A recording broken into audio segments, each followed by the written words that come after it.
आज का ये एपिसोड भी जोधपुर के महाराजा मान सिंह पर है, क्योंकि महाराजा मान सिंह ने अपने गुरु और उनके सहयोगियों के प्रति जिस तरह की सौगंध रखी वो हर राजा के बस की बात नहीं, खासकर अगर बात उसके राज्य की रक्षा पर आ जाए।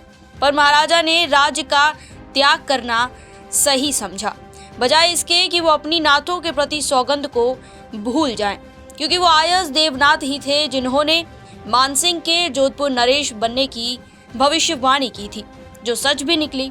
चलिए इस किस्से पर थोड़ा और विस्तार से बात करते हैं। मैं हूँ आपके साथ श्वेता चौहान और आप देख रहे हैं पॉलिटिकल पंचायत का खास शो सौगंध।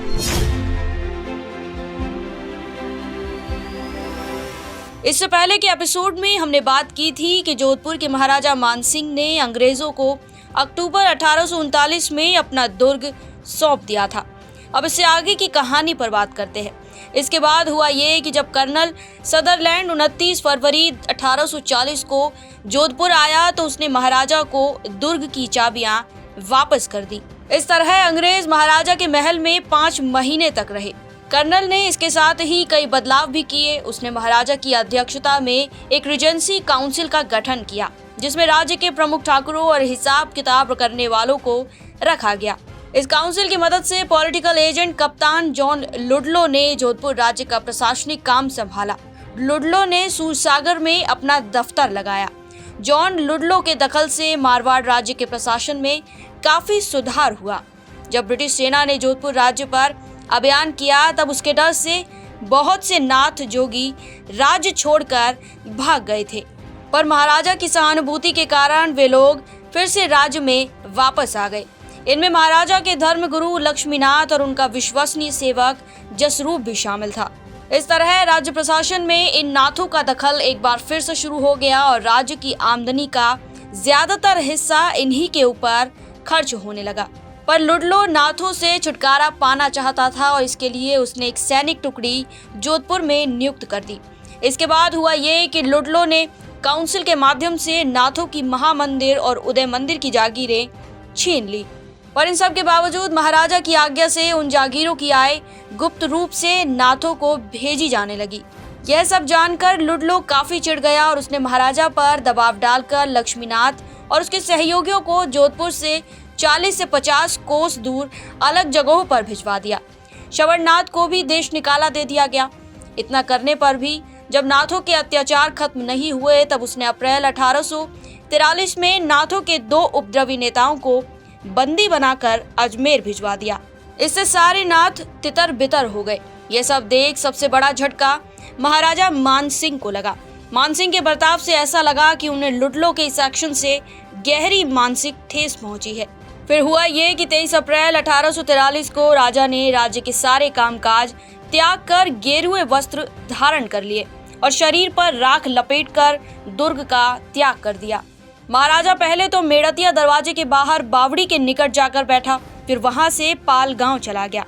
वह जलंधर नाथ के दर्शन करने के लिए जालौर जाना चाहता था और वहां से उसका कार्यक्रम गिरनार जाने का था, लेकिन पॉलिटिकल एजेंट लुडलो यह सब कैसे होने देता। उसने महाराजा को धमकी दी कि अगर आपने राज्य का त्याग अपनी मर्जी से किया तो हम धोकल सिंह को जोधपुर का राजा बना देंगे, और अगर राज्य का त्याग नहीं किया तो जिसे आप कहेंगे उसे ही राजा बनाएंगे। लुडलो की इस धमकी से राजा मानसिंह जोधपुर तो वापस लौट आया, पर वह दुर्ग में नहीं गया। इसके बजाय रायका बाग में ठहरा। अब बात करते हैं महाराजा के निजी जीवन पर, क्योंकि इस जीवन पर जोधपुर राज्य टिका हुआ था। दरअसल महाराजा के कई बेटे हुए पर एक भी जीवित नहीं रह पाए। साल 1818 में कुंवर छत्र सिंह की मृत्यु के बाद महाराजा का कोई भी बेटा जीवित नहीं बचा था। इसलिए राजा ने पॉलिटिकल एजेंट से अनुरोध किया कि मेरी मृत्यु के बाद अहमदनगर से तख्त सिंह को लाकर जोधपुर राज्य का राजा बनाया जाए, और पॉलिटिकल एजेंट ने उनकी यह बात मान भी ली। अब आप सोच रहे होंगे कि आखिर अहमदनगर से तख्त सिंह ही क्यों मानसिंह की पहली पसंद हुए। तो इसके पीछे भी एक कहानी है जिसे बहुत कम लोग जानते हैं। कहा जाता है कि जब महाराज कुमार छत्र सिंह के मर जाने पर जोधपुर राज्य के सरदारों ने ईडर के राजा को महाराजा मानसिंह का दत्तक पुत्र बनाने का षड्यंत्र किया तो राजा मानसिंह ईडर के राजा से नाराज रहने लगा था। जबकि दूसरी ओर जब महाराजा मानसिंह ने आपत्ति काल में भीम सिंह की सेना से घबराकर जालौर का दुर्ग छोड़ने का मन बनाया। तब मोडास के ठाकुर जालिम सिंह ने महाराज के कुटुंब को अपने यहाँ रखने और उनके जीवन की रक्षा करने का वचन दिया था। इसी के चलते महाराजा इस परिवार से बहुत खुश हुआ और अहमदनगर का राठौड़ राजा तख्त सिंह इसी परिवार की शाखा से था।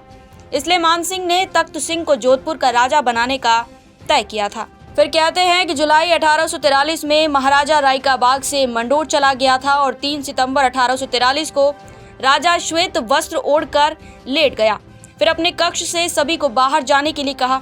उसने ब्राह्मण से यह भी अनुरोध किया कि अगली सुबह उसके शरीर को संभाले और उससे पहले भीतर न आए। अगले दिन कक्ष में राजा का पार्थिव शरीर मिला। महाराजा के प्राण पखेरु उड़ गए थे। इसके बाद महाराजा के साथ एक रानी, 4 परदायतें और एक दासी सती हुई थी। यहाँ एक बात गौर करने वाली है कि इतिहासकारों के लिए महाराजा मानसिंह हमेशा एक पहेली की तरह रहा। जब उसे जरूरत पड़ी तो मौन धारण कर लिया, जब जरूरत पड़ी तो पागल बनने का नाटक किया। कभी शरीर पर राख लपेटकर दुर्ग का त्याग कर दिया तो कभी सफेद वस्त्र ओढ़कर प्राण त्याग दिए। इन सब बातों से अंग्रेजों को इतना तो समझ आ चुका था कि महाराजा बड़े ही बुद्धिमान और समझदार है। इतिहास में यह बात भी दर्ज है कि मानसिंह की सभा में अनेक गुणी कवि, गायक, योगी और पंडित रहा करते थे। उनकी बनाई हुई पुस्तकों में कृष्ण विलास बड़ी प्रसिद्ध है।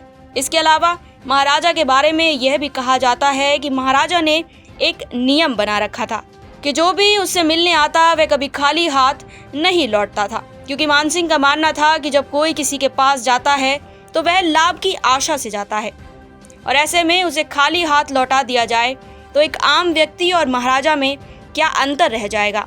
तो ये था जोधपुर के महाराजा मानसिंह का नाथ संप्रदाय के प्रति सौगंध से जुड़ा किस्सा।